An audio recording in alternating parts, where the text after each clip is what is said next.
From a Digit Systems perspective, the Dynamic Edge Applications Catalyst allows us to demonstrate a complex scenario where a customer is able to purchase a SD-WAN virtual connection along with compute capability and an application sitting over the top of all of that within a single mechanism.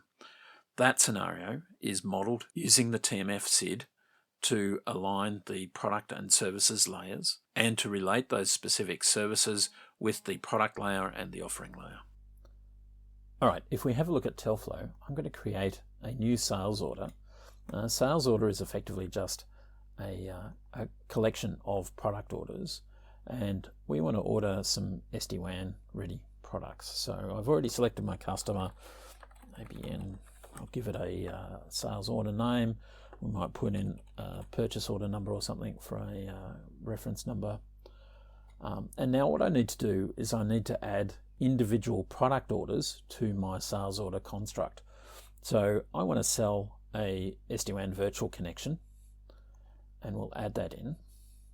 And we can see here that there's a dependency on the SD-WAN virtual connection and an SDWAN underlay, which I don't have in this product yet. Now I can select from an existing SD-WAN underlay that this customer might have, and so I can see that they've got one active there, and I could select that. Instead, what I'm going to do is I'm going to order a new underlay in this time around, and we'll add that into our sales order. Now you can see that both of these products require some configuration.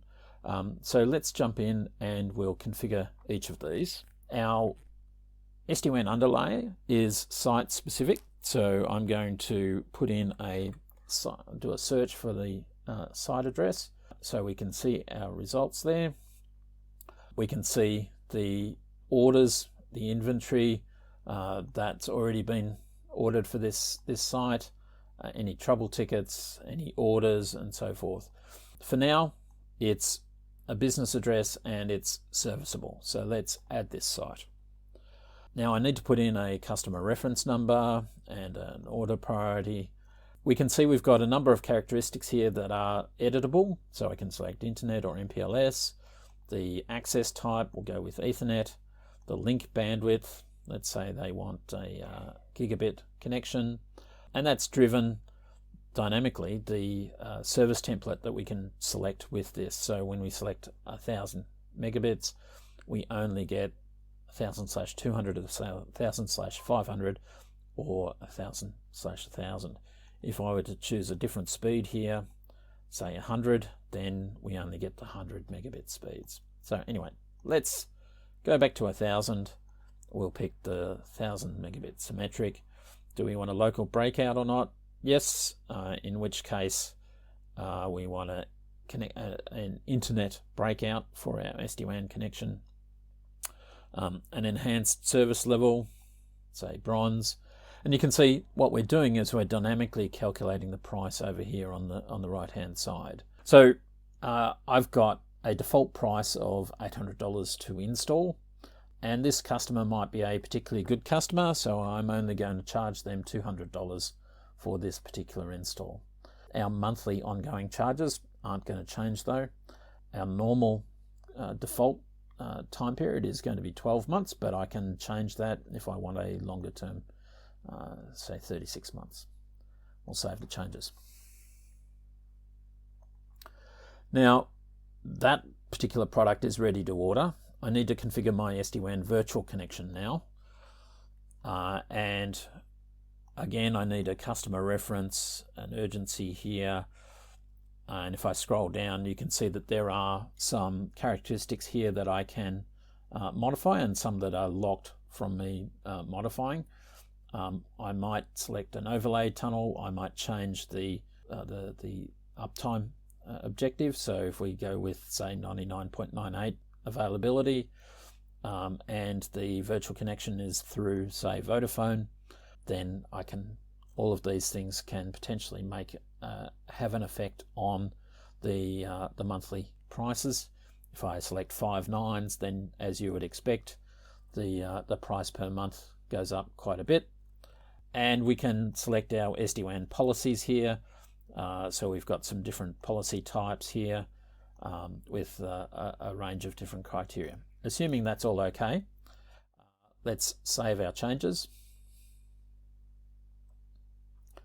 And just close this one down. So you can see we've got our sales order summary price up the top here. I've got a couple of other products that I want to add in. So I want to add in a compute node because I might have an IoT application and I need to configure that. So I need to go back to my site. We'll find my search. So this is already done the SQ for this site, so I don't need to redo it again. We'll just add that site in. We'll add our customer reference in. We want to select a deployment date, so we want it next Thursday. What level of availability do we want for this compute node? Say 99.98. And how many cores? Let's say 6 cores and 32 gigabytes of RAM, and we want say 5 terabytes of storage, storage class. We need to give it a resource group name. So this, if my application is a smarter chicken farm app, then we might say smart chicken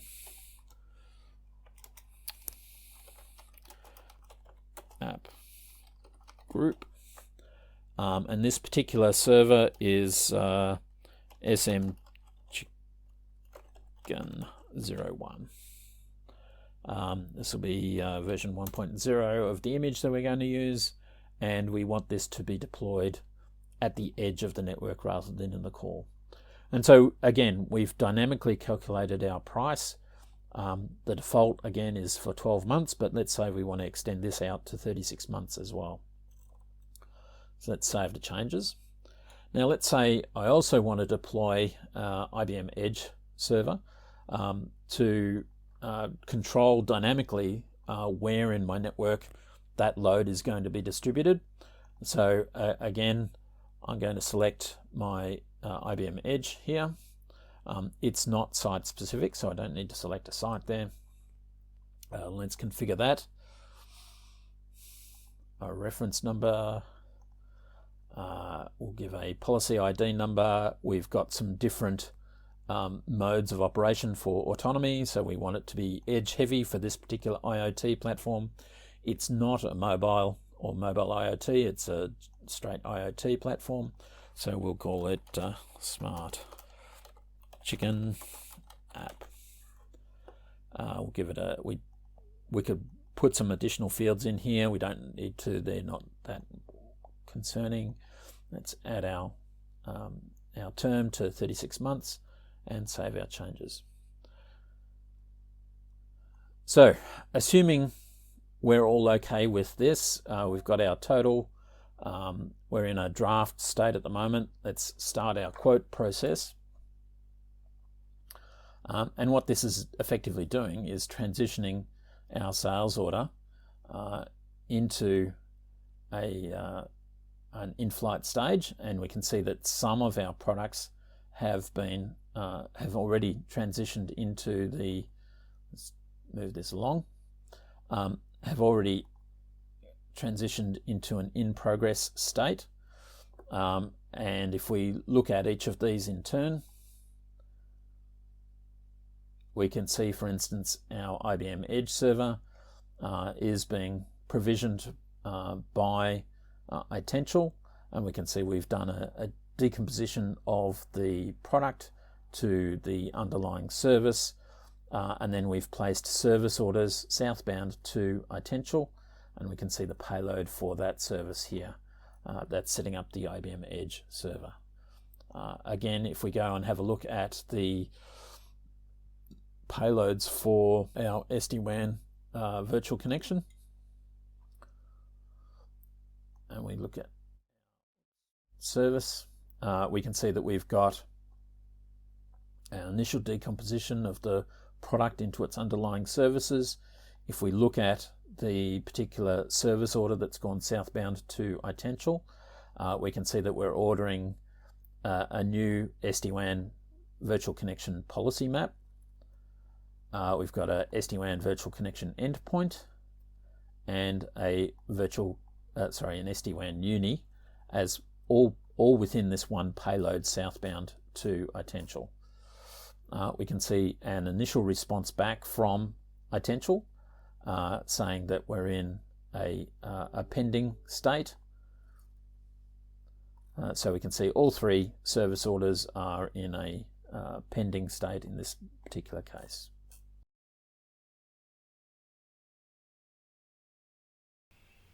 Let's just refresh this view. The browser. Go back to system. And we can see now that we've now received service order notifications coming back from Itential. Look at this first one and we can see that the status is in progress. And if we look at our final order there, we can see that it's completed. And now if we go back up to our sales order, we can see that all of the product orders within this sales order have successfully completed.